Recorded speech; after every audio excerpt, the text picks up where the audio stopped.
If you think organizing your entire home is going to take you forever, I'm about to change your mind. Organizing your entire house can feel really overwhelming, like who's got time for that? You have time for that, because the truth is, I'm going to show you 30 different spaces that you can organize in under 30 minutes each and for under $30. Some of these are even free. One of the most important spots to organize is called a drop zone. It's basically your entranceway. You want to come in and have a place for your coats and for your purse and your backpacks and your shoes, but it doesn't have to be fancy or expensive. You can get dollar store bins to kick your shoes into, inexpensive hooks hung right on the wall, even an inexpensive shoe shelf. Give it a home. But the best thing you can do is store your off-season or rarely used things somewhere else so this space never feels cluttered.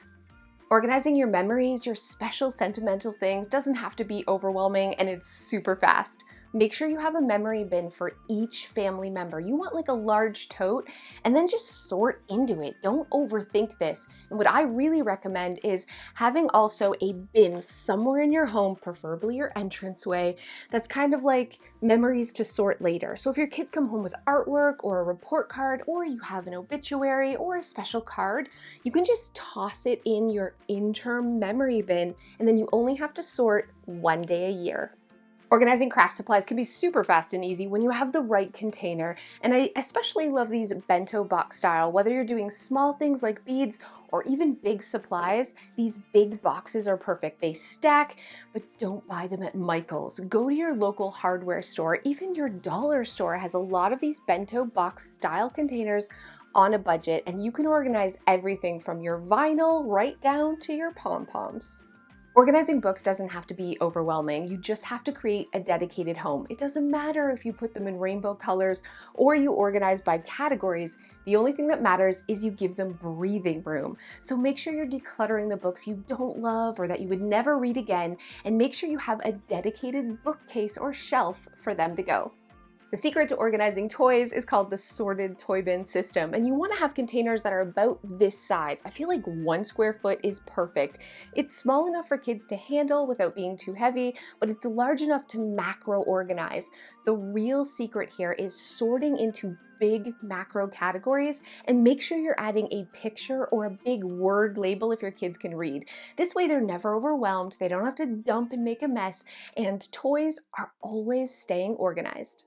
The tip to keeping your purse always organized is something I don't do, which is emptying it out on a regular basis. It is meant to be a trash bag with handles. It is filled with junk. So make sure every week you are making time to empty out your purse. But to keep it organized, the one thing that I do is keep all of my important ID and like credit cards together, and keep all of my gift cards or store cards separately. So that way, no matter what size purse I'm using, I can always quickly just swap out the important stuff and I'm never losing anything.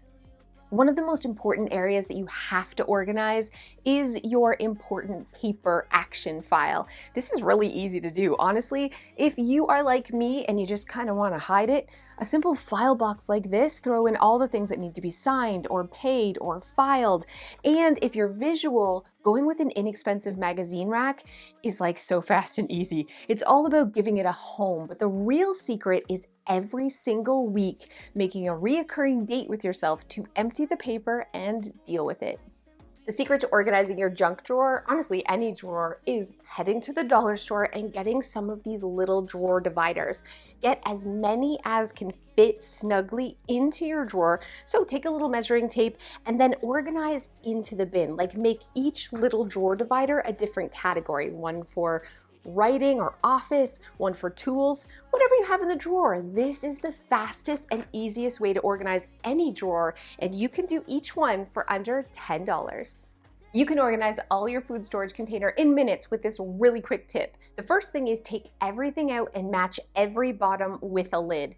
If you have an extra lid or top, those have to go. Now you have 2 options with what's left. You can store them like this with the lids on stacked together, but if you're like me and they're always a little wet, another option is to have a bin that you put all the lids into. So that way everything's contained and organized, and you just need to pair the lid with the bottom when you need it.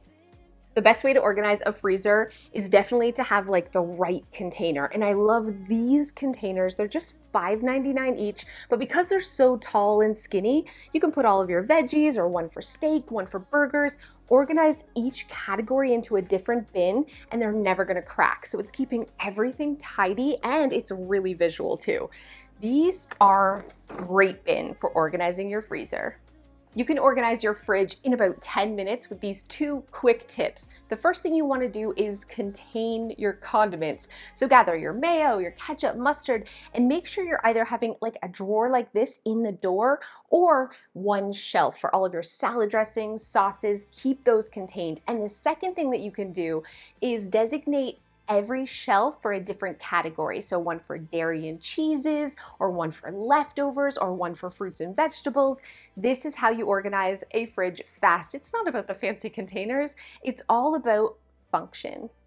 Pantry organization doesn't have to be all rainbows and gorgeous containers. It's really about just creating homes for everything and like items. So I like using big bins. Dollar store bins are great for categories like pasta or rice, because when you're using a container, you can stack a lot higher, so you get way more stuff in your pantry. You also want to make sure to take all of the pre-packaged things out of like the bigger box. So any snacks, granola bars, cookies, all of those things, you're going to save a lot of space. Take it out of the big box and put it in a bin instead. Let's talk about organizing spices. The whole point of this video is to show you like good enough organization, things that you can do without spending money, without spending a lot of time, to instantly make your space more functional. And the trick for spices is to put it like in a tray system like this, this is a dollar store bin, or even if it's in a cabinet, to put them in like a shallow tray. That way you can get to the stuff in the back by just pulling out the whole container. So yes, I think decanting is awesome, and I think you should make cute little labels, but that's a project for another day. Today, it's all about fast spice organization. So throw them in a tray, even in their original containers, it doesn't matter, because this is gonna make cooking every day easier. Definitely one of the best things I ever organized in my home is a household management binder. I used to have a lot of things on the side of my fridge or in a drawer. It was little pieces of paper like passwords and the login for my kids' school and what time the bus comes and the number for their teacher, or other things like our insurance information, emergency information, the number of the painter that I super love, or whoever installed our flooring. It's all the things that I use to manage my home, including cleaning checklists, all together in one binder. I have a printable for you. I'm going to put a link down below, but creating a household management binder is something you can do in under 30 minutes, and it's going to save you a ton of time. The best thing that you could do to organize your kitchen gadgets or like your big utensils is to declutter them. I'm being honest. Look, how many spatulas do you actually need? How many different ways do you need to peel a carrot, friends? Going through and just eliminating duplicates. You only need one potato masher. Making sure that you're not having those gadgets that only do one thing. If you haven't balled a melon, it's time to let that go. That is how you have an organized, functional drawer in your kitchen. It's honestly letting go. Organizing baking supplies is the one space that I think everyone should decant, no matter what your organizing style is. But you don't have to spend a lot of time or money. Just pick up some inexpensive bins and things like sugar, flour, all of those things. When you're putting it into a container like this, it's going to keep it fresh, and you're going to be able to go high with the stacking to take advantage of every square inch. Organizing pots and pans is like a total pain in the butt. I don't have a lot of space, so decluttering is step one. If you hate the pan, why do you have it? But the second thing you can do is invest in a lid organizer. This way you can nestle all your pots and pans together, have all the lids organized, and this is going to save you a lot of space. Organizing under your sink doesn't have to be like a big, nasty, dirty job. Take everything out and then sort things into big categories. All your trash bags together, everything you use to wash the dishes together, and all your cleaning supplies. And when you put it back, just put these things back in different containers. You can use dollar store containers, or you can go ahead and get these. These are obviously my favorite right now. These tall, skinny bad boys, just $5.99 each. Under 30 minutes and under $30, you can have a super organized under the sink. One of the first things I ever organized when I was like on my journey from messy to clean was cords and cables. I am not a detailed person. Here's the thing, you just need a spot for it. This could be a bin from the dollar store. I just have these stacking bins. Grab all the extra cords and cables. It doesn't matter if you don't even know what it's for. You can wrap them or you can just throw them in. This isn't about perfection. This is about giving a dedicated home. So when you do need a cord or a cable, you know exactly where to look because everything's together and organized. And that's what organization is really about. When I organize office supplies, I actually don't like keeping them in the desk. I feel like your desk is for those high traffic everyday things. So if you have things like printer ink or extra staples, all that stuff. All these type of office supplies are best organized in stackable boxes just like this. You can even find these at the dollar store. It's not about spending a lot of money. It's about containing everything in an easy to label home and having them somewhere close to your office space, but not in your desk. When it comes to organizing your computer files, this can seem really stressful and overwhelming, but it's actually easier than you think because your computer can do all the sorting for you. So you just have to open up a Finder window and then sort by either date or type of file. You can even open another one, create the folder you want, and drag and drop the folders in minutes, like minutes. You can have your entire computer really organized really quickly. How to organize a dresser. You can definitely invest in some fancy drawer dividers, which will make things easier. You can fold like Marie Kondo, also awesome. But if you're like me and you don't fold, even if you do, here's the real secret to keeping a dresser organized. It's not having excess. Declutter your holey underwear, declutter your socks, get rid of the pants that don't fit you. Having breathing room in your dresser drawers is the secret to keeping them tidy. You can organize your entire closet in under 30 minutes and completely for free. Here's the real secret. I like to sort clothing by category. So all the short sleeves together, the long sleeves together, all the dresses together, and then I just quickly color coordinate. You don't have to take everything out to do this. Just take one thing out and kind of like move it where you want it to go. Before you know it, your entire closet will be rainbow colored and sorted by category in minutes. Everyone's bedside tables are usually like kind of disgustingly hot messes. It's because it's really easy to just toss things in the drawers or right on the bedside table. The secret to keeping these organized is to eliminate all the excess, the things you're not using every day. Store those somewhere else. All those extra cords and cables, not in the bedside table. Clean it out, and if you're really visual, put a tray on top because that's going to contain all the little things and make it feel less cluttered. This is definitely one of my favorite ways to organize jewelry. I went to the dollar store and I got some cork boards and some dollar store push pins, and that was it. I did cover it in fabric, but you don't have to. I just hang all my necklaces here. I stuck it with 3M strips on the side of the dresser. It ain't fancy, but it works. So for about $3, you can organize all your jewelry. One of the biggest things that makes a bunch of mess in your bedroom are all of the clothes that you've worn once and they're like jeans. They're not dirty enough to put in the wash, but you don't actually want to put them back. So you put them on the chair or the floor or the top of the dresser. Just giving yourself some really cheap hooks behind your door solves this problem. Seriously, I want to see this in every bedroom because this is literally one of the best organizing things you can ever do. Hands down, the best way to organize your bathroom is to create a little caddy system for your everyday get-ready products. So everything you use, whether it's deodorant or makeup or face wash, put it all in a little container like a caddy or a tray, and if you're visual, leave it out or have it on a floating shelf right beside where you get ready, and if you're hidden, you can just tuck it under the cabinet. This is going to save you a ton of time and keep you super organized in your bathroom.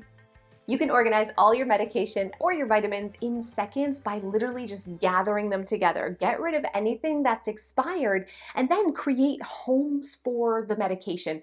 Personally, I just like one big bin labeled medicine, but if you're a detailed person, you can use a turntable just like this and have one little category for pain reliever, one for allergy, one for antacids. This is going to keep you organized and keep everything super tidy. When it comes to organizing your linens, yeah, this is how I fold.